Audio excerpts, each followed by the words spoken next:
Hi hello నమస్కారం ముందుగా అందరికీ. అయితే కువైట్లో మీరు వింటూ ఉంటారు జాకూర్ పోయినాము, ఎడార్ డ్యూటీ పోయినాము అని చెప్తూ ఉంటారు అందరూ. జాకూర్ అంటే ఏంటి, ఎడార్ అంటే ఏంటి, ఆ రెండిటికి చిన్న తేడా ఉంది అంతే. ఆల్మోస్ట్ రెండు ఒకటే. ఈ వీడియోలో నేను ప్రస్తుతం జాకూర్లో ఉన్నాను.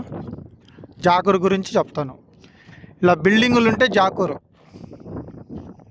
ఇలా బిల్డింగులు, రోడ్సు, స్ట్రీట్లు సేమ్ ఆల్మోస్ట్ మనం సిటీలో మాదిరే ఉంటుంది. కాకపోతే సిటీ కాదు, జాకూర్ అంటారు వీటిని. ఆ బిల్డింగ్ ఉంటే జాకూరు. బిల్డింగ్ లేకుండా టెంట్ అక్కడ ఉందే ఎడారిలో, ఓన్లీ అలాంటి టెంట్ ఉంటే అది ఎడారి. జాకూర్ ఏంటంటే క్లీన్గా ఇలా రూటు, ఇలా సపరేట్ స్ట్రీటు, దీని స్ట్రీటు అడ్రస్లు, ఇంటి నెంబర్లు, డోర్ నెంబర్లు కూడా ఉంటాయి వీటికి. ఇలా ఉంటాయి. ఎడారిలో అవి ఉండవు. అయితే ఈ జాకూర్ ఎందుకు, జాకూర్లో ఏం చేస్తారు వాళ్ళు, దాని గురించి తెలుసుకుందాము. చూసారా బిల్డింగు, దానికి డోర్ నెంబర్ కూడా ఉంది. అలా డోర్ నెంబర్ ఉంటుంది జాకూర్లో. ప్రతిదానికి డోర్ నెంబరు, అడ్రస్సు, పక్క డీటెయిల్స్ ఉంటాయి. అయితే ఇది కూడా కొద్దిగా ఎడారి లాగే ఉంది కదా అని తక్కువ కొంచెం వేయొద్దు. చాలా ఎక్స్పెన్సివ్గా కట్టుకుంటారు లోపల. సిస్టమ్ భలే ఉంటుంది. స్విమ్మింగ్ పూలు, ఏసీలు, సేమ్ మన టౌన్లో ఇక్కడ ఇండ్లు ఎలా కట్టుకుంటారో దానికంటే బెటర్గా ఉంటాయి లోపల సిస్టమ్. అయితే జాకూర్ ఎందుకు, జాకూర్లో వీళ్ళు ఏం చేస్తారంటే ఇలా ఇల్లు కట్టుకుంటారు. ఫామ్ హౌస్, మన ఇండియాలో మనం ఫామ్ హౌస్ అంటాము, వీళ్ళు జాకూర్ అంటారు. అంతే తేడా. ఎంజాయ్మెంట్కి, పార్టీ చేసుకోవడానికి, వాటికి ఇక్కడికి వచ్చేసి వీళ్ళు మామూలుగా మనకి ఆదివారం సెలవు ఒకరోజే.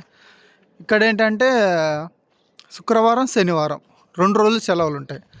ఆ 2 రోజుల సెలవులో ఫ్యామిలీ అంతా ఇక్కడికి వచ్చి ఎంజాయ్ చేస్తారు.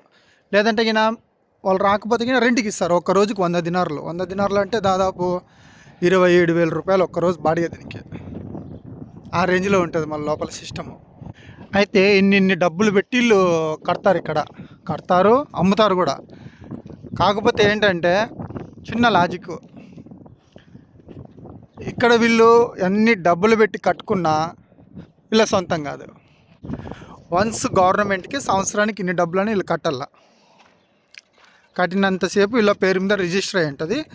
వీళ్ళు వేరే వాళ్ళకి కూడా అమ్మొచ్చు. ఒక 5,000 దినార్లు పెట్టి వీళ్ళు కట్టిస్తారు. దాన్ని 7,000కి, 8,000కి కూడా అమ్ముకోవచ్చు. పేరు మీద రిజిస్టర్ అయినా వాళ్ళు గవర్నమెంట్కి సంవత్సరానికి ఇన్ని డబ్బులని కట్టాలి. లేదంటే పీకేస్తారు. ఇది పర్మనెంట్ అయితే కాదు. ప్రతి ఇంటికి ఒక వాచ్మెన్ ఉంటాడు. వాచ్మెన్ ఉన్నా కూడా ఈ చలికి, ఎండకి చాలా కష్టం. ఈడ నైటు 10 దాటిందంటే విపరీతమైన చల్ల గాలి ఓరని వచ్చేస్తుంది. అసలు మనము గడ్డగట్టిపోతామేమో బయట ఉంటే, అన్నంత చలి వస్తుంది. కానీ వాళ్ళు తప్పదు, స్వెటర్లు వేసుకుంటా, హీటర్లు వేసుకుంటా ఉండాల్సిందే. ఎండాకాలంలో కూడా అలాగే విపరీతంగా ఎండలు ఉంటాయి. వీళ్ళకి జీతాలు కూడా చాలా తక్కువ ఉంటాయి వాచ్మెన్లకి. మనకి డ్రైవర్లతో పోలిస్తే వీళ్ళ జీతాలు పెరగవు. డ్రైవర్కి ఏంట్రా అంటే సంవత్సరానికి, 2 సంవత్సరాలకి ఇండియా వయసు వచ్చిన తర్వాత 20 దినార్లు అంటే ఒక 6,000, 7,000 2 సంవత్సరాలకు ఒకసారి పెంచుతారు.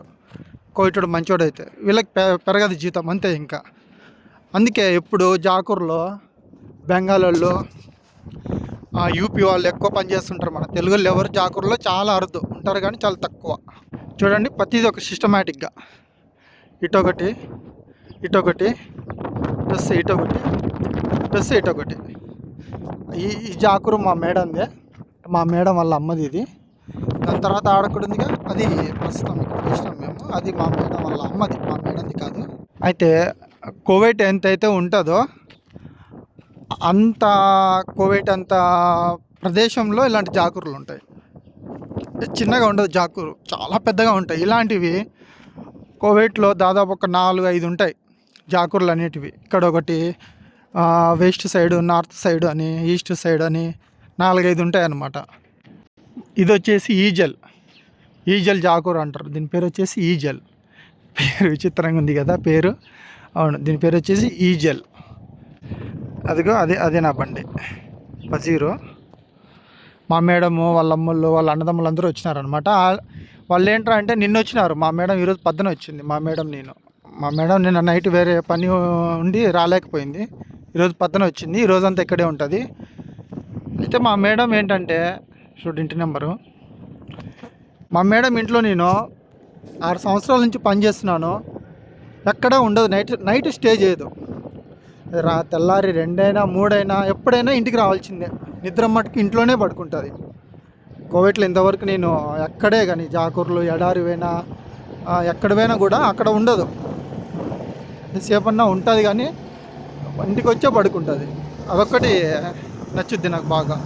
ఇట్లే ముందు పోతే ఒక 6-7 కిలోమీటర్లు 10 కిలోమీటర్లు పోతే ఇంకోటి ఉంటుంది జాకూర్ అని. అదైతే మటుకు అక్కడ గుర్రాలు, ఒంటెలు, అంటే ఇలాంటి జాకూర్లోనే ఫామ్ హౌస్ అని చెప్తున్నా, ఫామ్ హౌస్లోనే గుర్రాలు పెంచుకునేది, పావురాలు పెంచుకునేది. ఇవి ఎక్స్పెన్సివ్, ఇవి కొద్దిగా రిచ్గా ఉంటాయి. అటు సైడ్ పోతే కొద్దిగా ఎక్స్పెన్సివ్ కాదు, మొరటగా ఉంటాయి, సరిగా ఉండవు అనమాట. మొరటగా ఉంటాయి, ఎక్స్పెన్సివ్ ఉంటాయి కానీ మొరట ఎక్కువ ఉంటాయి అటు సైడ్. గుర్రాలు, ఒంటెలు, పావురాలు పెంచుకునేది, పాతబడ్డ బిల్డింగ్లు. ఇక్కడ ఏంటంటే కొత్తగా రిచ్గా కట్టుకుంటారు. అక్కడ ఏంటంటే బయట పెయింటింగ్ కూడా ఉండవు, కొన్ని దానికి సిమెంట్ ప్లాస్టింగ్ కూడా చేయరు, మొరటగా ఉంటాయి. చూడండి ఇక్కడ ఎండాకాలంలో నీళ్లు దొరకవు. ఇవి సూపర్ మార్కెట్లు అంగళ్ళు దగ్గరలో ఉండవు. చూడు కోవిటోడు వాటర్ ఇక్కడ అరేంజ్మెంట్ చేసినాడు, ఎవరికైనా దాహం వేస్తే తాగుతారనేసి. బాగుంది కదా. నిన్న వచ్చిన కొత్తలో జహ్రాలో పనిచేసేవాడిని. అక్కడ మా ఇంటి పక్కల కోవిటోడు ఉండేటోడు. వానికి 80 ఏళ్ళు అప్పుడే. కొద్దిగా మంచిగా మాట్లాడేటోడు మాతో, పక్కన కూర్చోబెట్టుకొని కబుర్లు అవి చెప్పేటోడు. వాడు చెప్పేటోడు అప్పట్లో కోవిడ్లో డబ్బు లేదు, పెట్రోలు గ్యాసు ఇవే మాకు తెలియదు. అప్పుడు చేపలు పట్టుకొని సముద్రంలో రొట్టెలు చేసుకొని వాటితోనే తినేవాళ్ళము, చిన్న గుడారాలు వేసుకొని. సడన్గా పెట్రోల్ అవి కనుక్కొని ఇప్పుడు డబ్బులు వచ్చినాయి కానీ ఇప్పుడున్న పిల్లలకు తెలియదు కష్టాలు. అప్పట్లో మేము ఆ కష్టాలు పడ్డాము. ఇండియా రూపాయి ఇక్కడ వీళ్ళు వాడుకునే వాళ్ళంట. వీళ్ళకంటూ కోవిడ్లో ఓన్గా కరెన్సీ ఉండేది కాదు, అంటే డబ్బులు ప్రింటింగ్ చేసేవాళ్ళు కాదు. వీళ్ళకంటూ ఒక సొంతంగా డబ్బు ఉండేది కాదు. ఇండియా డబ్బులు ఇక్కడ వాడుకునే వాళ్ళంట అప్పట్లో చెప్పేటోళ్ళు. ఇది అప్పట్లో ఇండియా అంటే బాగా రెస్పెక్ట్ ఇచ్చేవాళ్ళు. ఈ మధ్యన కొద్ది తగ్గింది, ఏదంటే పిల్లలకు తెలియదు కదా, కాబట్టి ఇప్పుడున్న వాళ్ళకే అవి తెలియదు. అంత దుమ్మే కోవిడ్లో. ఇసుక కూడా కాదు, ఇది దుమ్ము.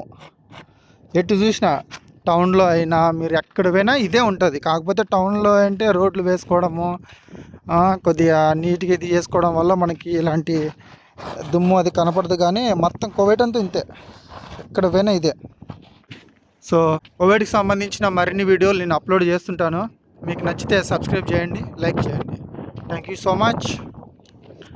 నా పేరు అశోక్, కోవిడ్లో డ్రైవర్గా పనిచేస్తుంటాను. Bye bye.